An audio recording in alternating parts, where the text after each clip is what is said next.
Hi ನಮಸ್ತೆ ಎಲ್ಲರಿಗೂ ಮಧುರಾ ಚಾನಲ್ಗೆ ಸ್ವಾಗತ. ನಿರಂತರವಾಗಿ ಉದುರುತ್ತಿರುವ ಕೂದಲನ್ನು ಸಂರಕ್ಷಿಸಿಕೊಳ್ಳಲು ಹಾಗೆ ನಮ್ಮ ದೇಹಕ್ಕೆ ಬೇಕಾದಂತಹ ಎಲ್ಲ ಪೋಷಕಾಂಶಗಳನ್ನು ಒದಗಿಸುವಂತಹ ಒಂದು ಜ್ಯೂಸ್ ರೆಸಿಪಿಯನ್ನು ಇವತ್ತು ನಾನು ನಿಮ್ಮ ಜೊತೆ ಶೇರ್ ಮಾಡ್ತಾ ಇದ್ದೇನೆ. ಬನ್ನಿ ನೋಡೋಣ ಹೇಗೆ ಮಾಡೋದಂತ. ಮೊದಲಿಗೆ ನೋಡಿ, ನಾನು ಒಂದು ಬೌಲಲ್ಲಿ ರಾತ್ರಿನೇ ಒಂದು 4 ಬಾದಾಮಿ, ಒಂದು 4 ಗೋಡಂಬಿ, 1 ಟೇಬಲ್ ಸ್ಪೂನ್ ಆಗುವಷ್ಟು ಕುಂಬಳಕಾಯಿ ಬೀಜ, 1 ಟೇಬಲ್ ಸ್ಪೂನ್ ಆಗುವಷ್ಟು ಸೂರ್ಯಕಾಂತಿ ಬೀಜ, ಹಾಗೆ 1 ಟೇಬಲ್ ಸ್ಪೂನ್ ಆಗುವಷ್ಟು ಅಗಸೆ ಬೀಜವನ್ನು ಸೇರಿಸ್ಕೊಂಡ್ಬಿಟ್ಟು ಇದಿಷ್ಟನ್ನು ಒಮ್ಮೆ ಚೆನ್ನಾಗಿ ತೊಳೆದುಕೊಳ್ತೀನಿ.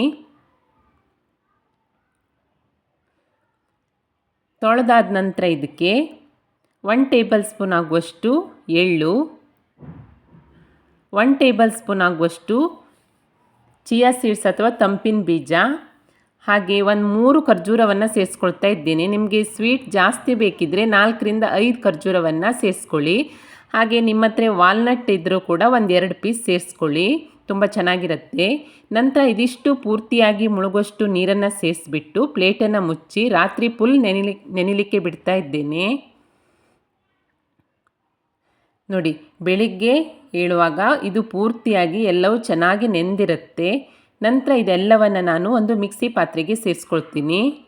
ನಂತರ ನಿಮ್ಮ ಹತ್ರ ಕ್ಯಾರೆಟ್ ಇದ್ದರೆ ಕ್ಯಾರೆಟ್ ಸೇರಿಸ್ಕೊಳ್ಳಿ, ಇಲ್ಲ ಬಾಳೆಹಣ್ಣಿದ್ದರೆ ಬಾಳೆಹಣ್ಣು ಸೇರಿಸ್ಕೊಳ್ಳಿ. ನಾನಿವತ್ತು ಬಾಳೆಹಣ್ಣನ್ನು ಕಟ್ ಮಾಡಿಬಿಟ್ಟು ಸೇರಿಸ್ಕೊಳ್ತಾ ಇದ್ದೇನೆ. ಕ್ಯಾರೆಟ್ ಇದ್ದರೆ ಕ್ಯಾರೆಟ್ ಕೂಡ ತುಂಬಾ ಒಳ್ಳೆಯದು. ನಂತರ ಇದಕ್ಕೆ 1 ಕಪ್ ನೀರನ್ನು ಸೇರಿಸ್ಕೊಂಡ್ಬಿಟ್ಟು ನುಣ್ಣಗೆ ರುಬ್ಕೊಳ್ತೀನಿ. ರುಬ್ಕೊಂಡಿರುವಂತಹ ಜ್ಯೂಸನ್ನು ಗ್ಲಾಸಿಗೆ ಸೇರಿಸ್ಕೊಂಡ್ಬಿಟ್ಟು ಸರ್ವ್ ಮಾಡ್ಕೊಳ್ಳೋದು. ನೋಡಿ, ಈ ಜ್ಯೂಸನ್ನು ನೀವು ಒಂದು 15 ದಿನದ ತನಕ ಪ್ರತಿದಿನ ಖಾಲಿ ಹೊಟ್ಟೆಯಲ್ಲಿ ಕುಡಿತಾ ಬನ್ನಿ. 15 ದಿನದ ನಂತರ ನೀವು ವಾರಕ್ಕೆ 2 ರಿಂದ 3 ಸಲ ಕುಡಿದ್ರೂ ಸಾಕಾಗತ್ತೆ. ತುಂಬಾ ಚೆನ್ನಾಗಿರುತ್ತೆ. ನಾವು ಹೊರಗಡೆಯಿಂದ ಕೂದಲಿಗೆ ಎಷ್ಟೇ ಎಣ್ಣೆ ಹಾಗೆ ಹೇರ್ ಪ್ಯಾಕ್ ಹಾಕಿದರೂ ಕೂಡ ನಮ್ಮ ದೇಹಕ್ಕೆ ಬೇಕಾದ ಪೋಷಕಾಂಶಗಳು ಸರಿಯಾದ ಪ್ರಮಾಣದಲ್ಲಿ ಸಿಗದೇ ಇದ್ದರೆ ಕೂದಲು ಅಥವಾ ಚರ್ಮ ಯಾವುದು ಕೂಡ ಚೆನ್ನಾಗಾಗಲ್ಲ. ಖಂಡಿತ ಈ ಜ್ಯೂಸನ್ನೊಮ್ಮೆ ಟ್ರೈ ಮಾಡಿ ನೋಡಿ.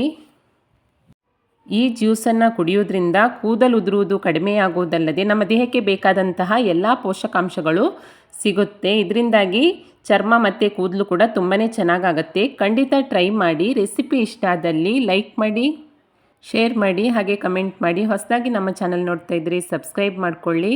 ಸಿಗೋಣ ಮುಂದಿನ ರೆಸಿಪಿಯಲ್ಲಿ. Thank you for watching.